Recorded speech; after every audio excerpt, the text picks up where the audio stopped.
হামলা করেছে। ইসরায়েলে এরই মধ্যে তাণ্ডব চালাচ্ছে ব্যালিস্টিক মিসাইলের বহর। এখন পর্যন্ত কয়েক ডজন মিসাইলে রীতিমতো দিশাহারা আইডিএফ। এর বাইরে পুরো মধ্যপ্রাচ্য জুড়ে সাক্ষাৎ প্রলয় নামিয়ে এনেছে তেহরান। বাহরাইনে মার্কিন নৌবাহিনীর ৫ম ফ্লিট লক্ষ্য করে মিসাইল ছুড়েছে তেহরান।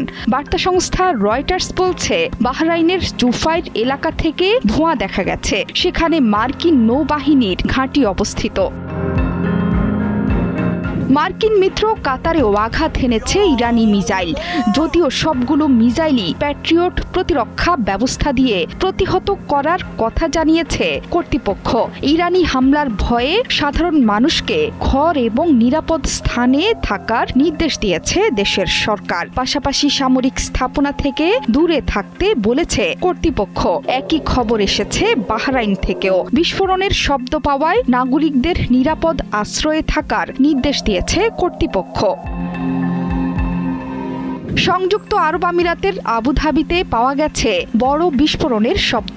একই শব্দ পাওয়া গেছে কুয়েতে। পুরো দেশ জুড়ে বেজে উঠেছে সতর্কতা সাইরেন। ইরাক সিরিয়ার আকাশে উঠছে একের পর এক যুদ্ধ বিমান। ইরাকের আকাশে খুব নিচ দিয়ে উড়ে যেতে দেখা গেছে 10টি মিসাইলের বিশাল বহরকে। ধারণা করা হচ্ছে এগুলো ইরানের বর্ডার পেরিয়ে আঘাত হানবে পারস্য উপসাগরীয় অঞ্চলে।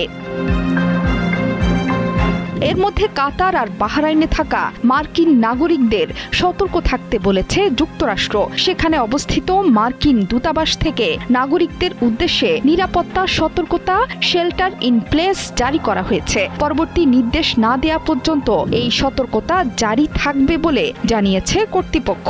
পুরো মধ্যপ্রাচ্য জুড়ে ইরানি মিসাইলের তাণ্ডব আর ভয়ানক সব বিস্ফোরণে পুরো অঞ্চল জুড়ে